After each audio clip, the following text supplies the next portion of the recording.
Yeah. Good afternoon. Welcome to a special meeting of the Lincoln City Council on this August 10th, 2016. Before we proceed, let's all rise for the Pledge of Allegiance and a moment of silent meditation. I pledge allegiance to the flag of the United States of America and to the republic for which it stands, one nation, under God, indivisible, with liberty and justice for all.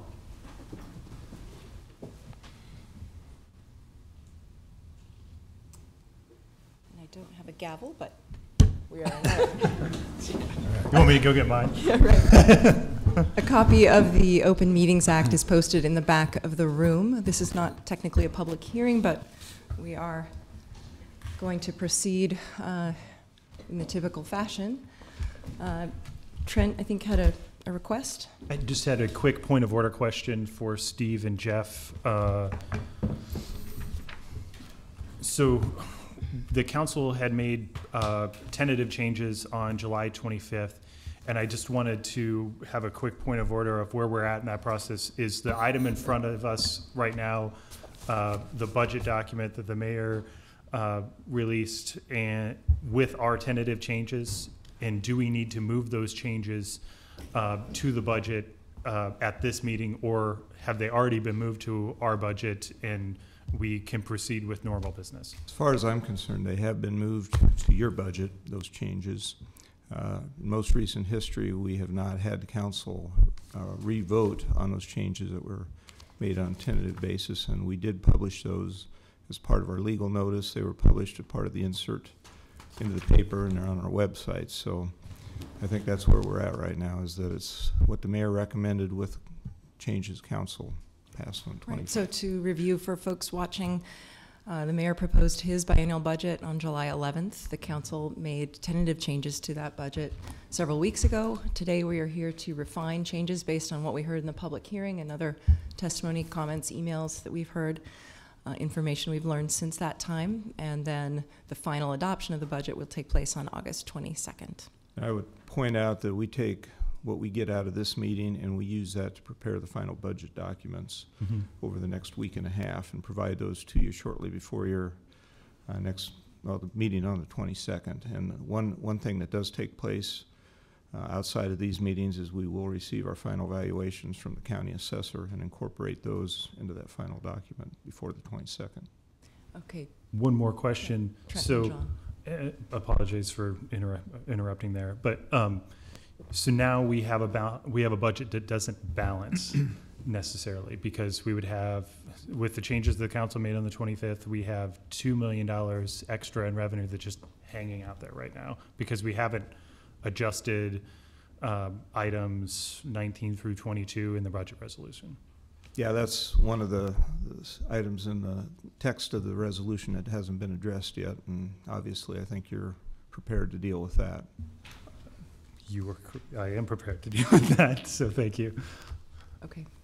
John. Well, I'd like to move motion amend number 1, if I may, and I'll pass I'll out. second it so you Okay. can discuss it. Oh, Moved by John and seconded by Roy. should be copies there for everybody. I had city attorney go over these. And I'll walk you through it. Everybody? We're short a copy down here. I can share. Okay. Okay. Trent shares. Okay. Sharing, Um, sharing, or Just generally, so you know, the purpose of my amendment is to eliminate the transfer from the Building and Safety Fund to the general fund, so it would reverse that, so there'd be zero taken out of the Building and Safety Fund. And to do that and have a balanced approach, and you recall that was going to be $600,000 each of the 2 budget years. So what I have before you offsets the deletion of that. So item 1, I'm cutting $105,000 from the finance department, and this is year 1 that would go to fund a budget director. Number 2 says we'll restore the $600,000 back to that safety fund. Item 3 will cut $52,280 from the general fund funding for the mayor's office. Item 4 would cut $100,000 from the general fund out of the CIC budget. Item 5 would cut $100,000 from the general fund for the mayor's office budget. Item 6 would transfer $302,720 from the CIP line item in that first year from the Greenlight project. You'll recall there's $3.9 million there, so I'm transferring $302,000 of that. And then item 7 would add to the budget $60,000 for city council staff. So that's the first year. The second year would, Jeff, I think the numbering is still off a little. Or is that, it goes from 7 to 12. Is that? Oh, yeah, I fixed it at one point. Okay, well, then skipping 7 to 12, since there is no 8, 9, 10, 11. The second year would cut $110,000 from the finance department that would go to funding a budget director. Item 13 would again reiterate the restoration of $600,000 from the general fund to the building and safety fund. So again, there's no net transfer out of the building and safety user fund. Item 14 would again cut $52,482 from the mayor's office. Item 15 would again cut $100,000 from the CIC budget. Item 16 would again cut $100,000 from the mayor's office. Item 17 is a tough one, but it would cut $173,000 for the public safety director. So that's in the second year. Item 18 would cut the transfer from the general fund to the snow removal fund by an additional $189,518 and increase the transfer from the street construction fund to the snow removal fund by that same amount. And finally, item 19 would add $125,000 from the general fund for city council staff. And that should balance in those 2 years. Discussion? Well, yeah, I guess. Okay, Carl. Thank you. Since this is the first I've seen it, I guess I've got questions. I've got questions for staff. I've got questions for you. How's the best way to? Why don't you ask John first, and we can bring up Okay. staff Okay. after. All right. Okay. And what I might add too, in no way, this balances budget, so there'd be no mill levy increase on property taxes. It doesn't, we had all the staff improvements in the public safety department as far as 6 firefighters, 4 police officers, those are there. Still have the remounting of the 2 ambulances. Parks and Rec stays all the same with all those enhancements. And then finally, StarTran is all left the same with the routes and the additional drivers and all, and hours. Okay. All right. I guess one of my first questions is the mayor's office. You've got 2 different places where you've got cuts listed for the mayor's office, number 3 and 5, and then below the next year, 16 and 8, 14 and 16. Yeah. So why? I don't know. Why is that separated out? Well, in hindsight, probably should just put it together. Okay. Yeah. All right. So it's not different things you're going after in the mayor's budget? No, Just it, oh, okay. All right. And the staffing for the city council, what do you envision? What are you proposing for that to go toward? I mean, what? One person, 2 people? What kind of people? What's the job description? What are you thinking of? Well, for example, we met with Provo, Utah today. They have 5 staff members for their 7 council, and they had a chief of staff and so forth. I would envision that there'd be a phase in the first year. So, and this is compensation, both salary and benefits that we're looking at. So that first year, it would take us a while to ramp that up, but that we would add a person there. I think that's up to us to define the exact responsibilities. But I think that would lead to that. The second year with the $125,000, I think that would give us the ability to have 2 staff people for all 7 of us. But again, that'd be an internal decision on our part. And again, reminding everybody, we have 1 single staff person who is going to retire at the end of the year. That would still remain that position, but we used to have 2, and we just have no staff. So I think it's important for us to operate as a modern-day city council. Okay. The budget director position, my recollection is we had 2 separate positions until we had a retirement and Steve took on both positions. Are you suggesting that become a permanent way of doing business? Or? Well, looking at the dollar amounts there in the finance department, obviously Steve is finance wonder of the world for us, and that's going to be a huge loss with his retirement at the end of September.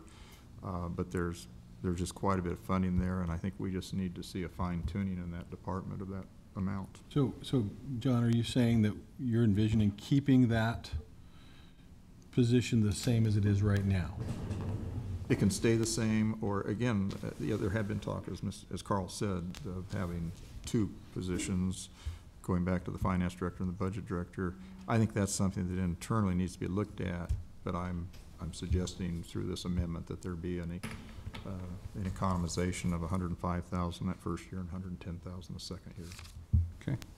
And my last question is about Greenlight Lincoln and the amount of transfer taken out of that. Any particular reason for that dollar amount? It basically balanced things. I originally had a higher amount, and then so this is about, I think, 8% of the first year, so that still leaves around $3.6 million in that fund.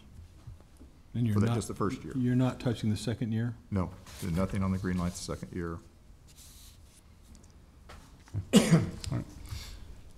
Other questions for John? Or go ahead, Jane. John, do you want to talk about cutting $173,000 from the general fund for the funding of the public safety director? Your reasoning on that one? Well, yeah, and that's a very tough one. I've worked with Mr. Cassidy for 18 years. We've gotten to an evolution. We've got a new fire chief, a new police chief, and I think we need to go back to a situation where they report directly to the mayor rather than have this intervening person.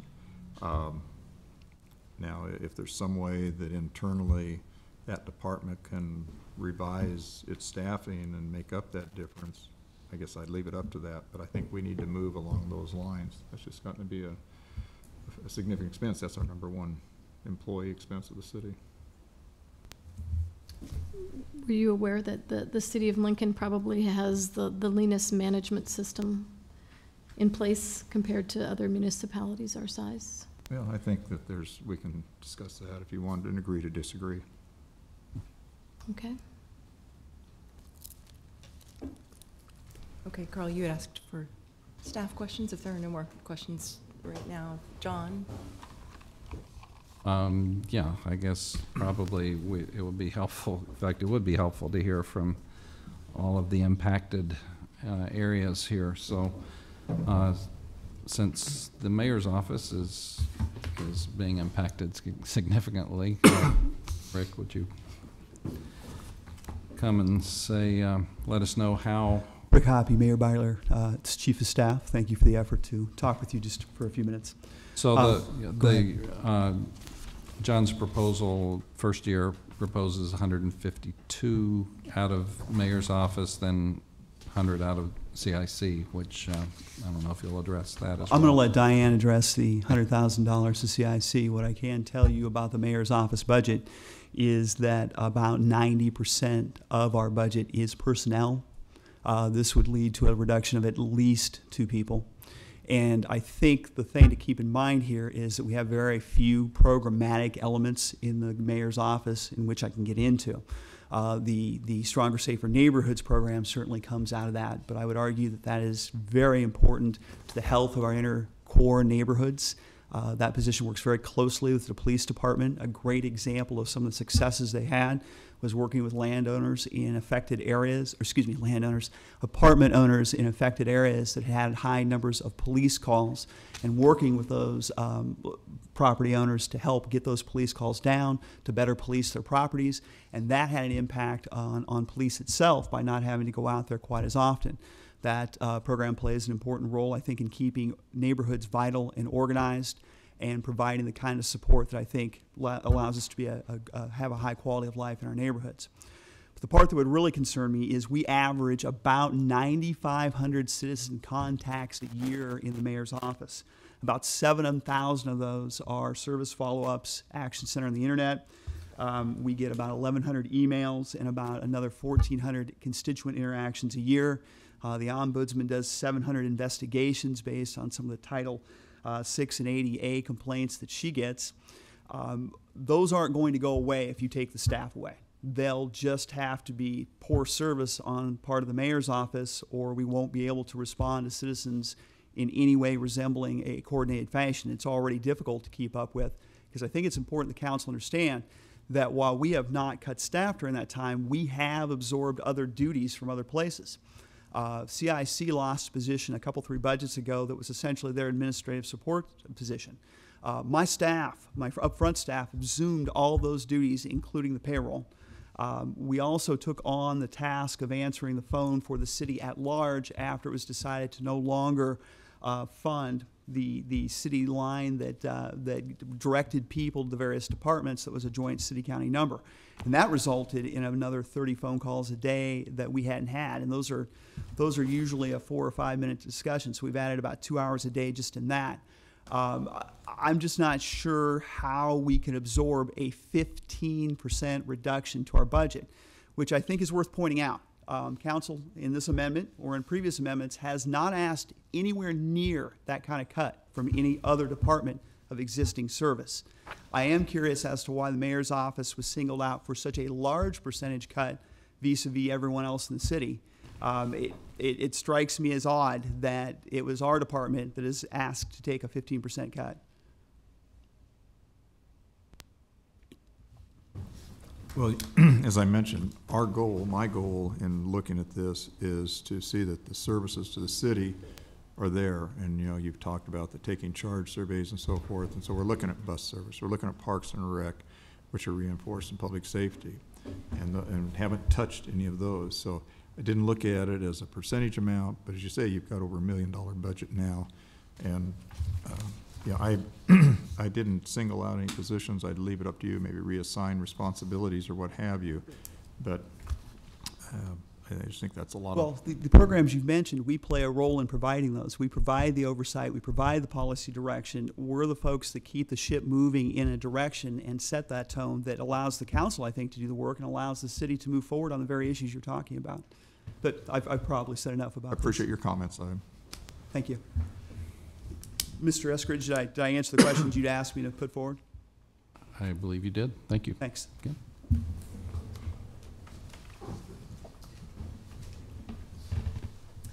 Good afternoon. I'm Diane Gonzalez with the Citizen Information Center, and I would like to talk about the proposed $100,000 cut to the CIC General Fund. First of all, as I mentioned the other night during the public budget hearing, CIDC does not have a general fund budget of $600,000. We have a general fund budget of just over $330,000. So a $100,000 cut would essentially be 30% of our general fund budget. Personnel, of course, makes up 89% of that general fund budget, so we would be looking at cutting personnel. Right now, the general fund funds 4.45 FTE. That's down from 4.7 in this fiscal year. So essentially, we would have to cut 1.3 positions. And we're already talking about a very small staff here. I think Rick mentioned that since 2012, we've been reduced from 7 employees to 5.5.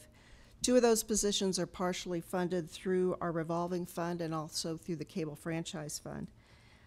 That also does not include the 10 health coordinator, who is entirely funded right now through the Community Health Endowment Grant. Basically, this cut would, when you cut 1/3 of my budget, you would directly impact the ways we communicate directly with the public. That would be our website, our social media, and our media relations, as well as our government access channels. The public would essentially receive less information or less timely information.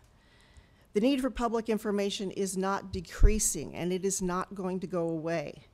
Essentially, more of the work that CIC does for other departments and divisions would fall back on those departments and divisions, and they may or may not have the staff to do that in an effective way. Some of the specific areas that we would have to cut back on, one is social media, which is continuing to increase in importance in the way we reach the public. Right now we have 14,000 followers on Twitter, for example. John, you said something about a modern day city council. I do not think that you can have a modern day city communication effort without an effective social media effort. And that is one of the areas that would be most hurt by this cut. And I would be happy to take any questions.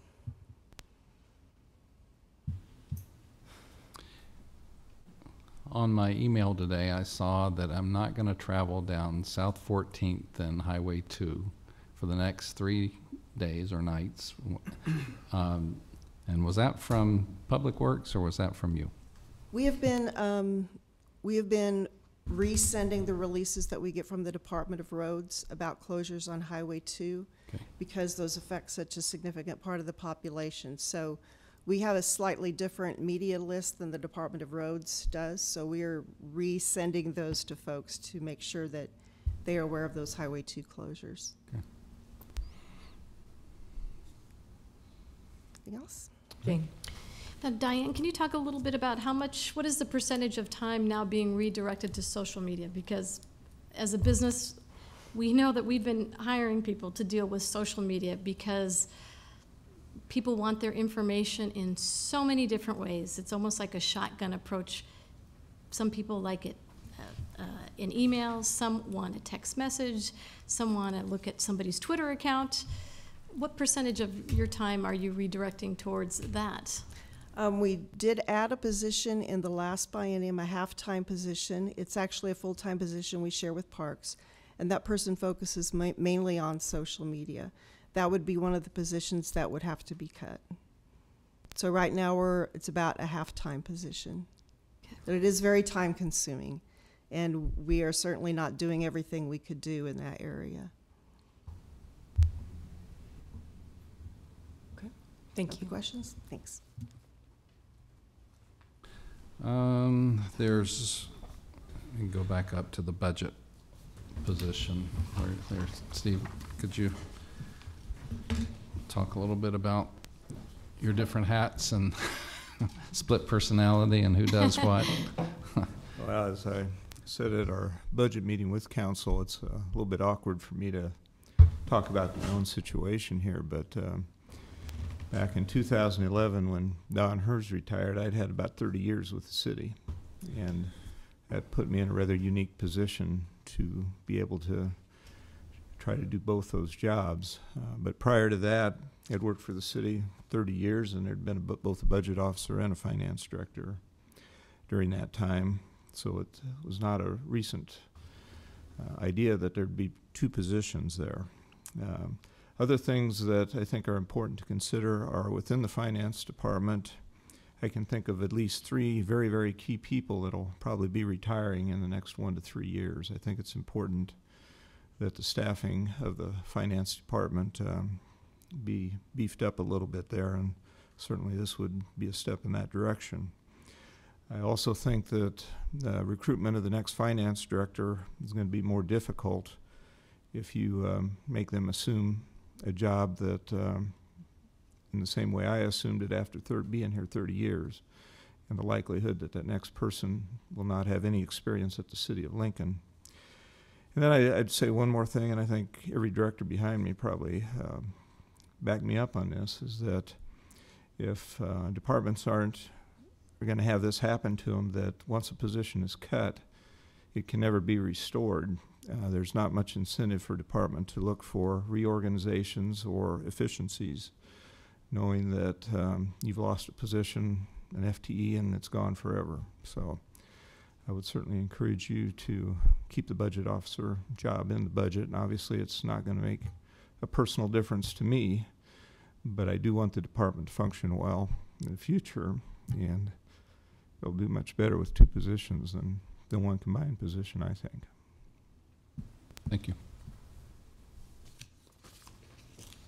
All right. Okay. If we can just go through the others, who am I missing here? The Lonnie or Mickey, green light, Lincoln.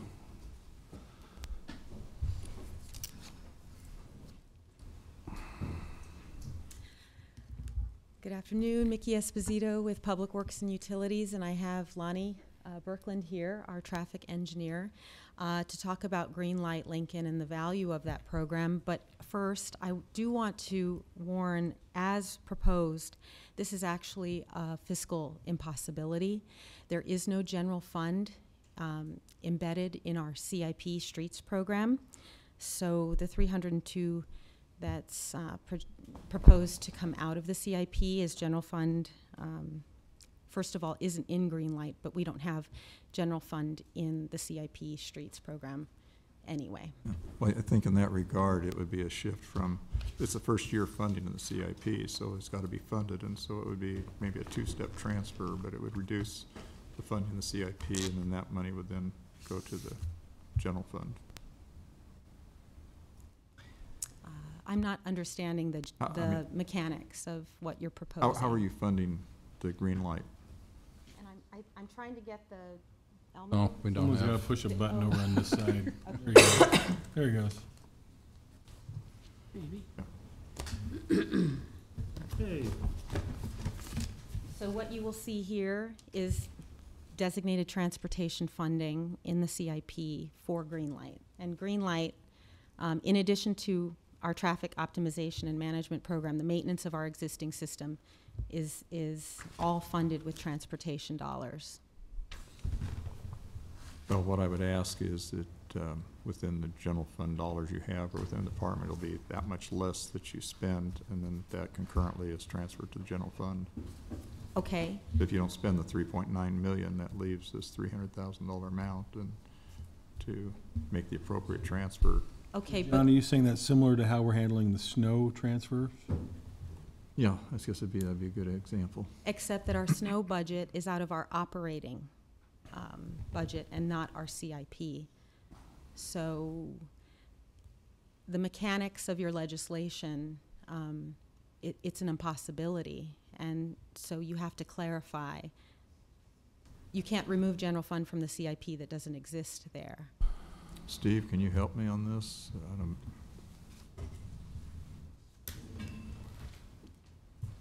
Haven't had a great deal of time to think about this, but she's right. Can't take something that isn't there. Well, to look at John's proposal, it says to transfer 302,720 from the CIP for Greenlight Lincoln and transfer that to the general fund. So he's not necessarily saying you take general fund dollars from the CIP. He's taking money out of the CIP, but it's not quite clear if it's from wheel tax residual or, well, it has to be wheel tax residual then, because federal urban area projects, that's federal money. And this is all transportation money.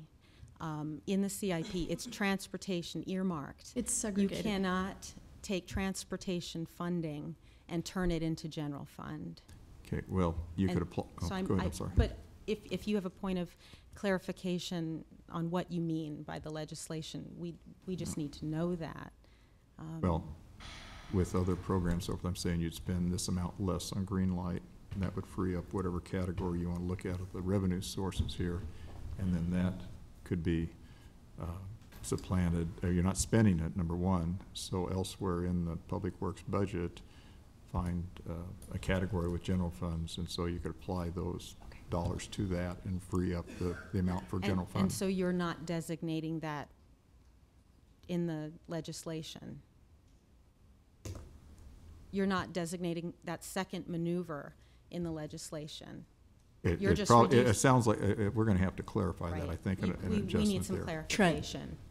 John, would it be appropriate to maybe take a short break to have a conversation around, you know, if we're able to move forward with that? Because, I mean, you have a motion on the table, and, you know, we're working on things fairly quickly here after our hearing on Monday. Would it be appropriate just to take a few minute break so we That'd can be move on? fine. If you need to revise that or get some more information, I think what we've heard from Public Works is that, you know, these are funds that are dedicated toward a certain activity, and we might need to go back and take a little bit of a look at that, just That would be make it very balance better. helpful. And then we have Lonnie here to actually talk about the validity of the Green Light program. Sure. So I still want you to hear his testimony on that program and what impacts that could have, but that would be very helpful to have that clarification. Okay. John, would you prefer to let the department continue, or would you prefer to take the break first? Go with whatever you prefer. Whatever's most productive. Whatever works best for you. Why don't we just take a quick break Okay. then? And do We'll that. recess and Steve, we'll if come you back. could- We can Okay. visit with Steve as well. All right.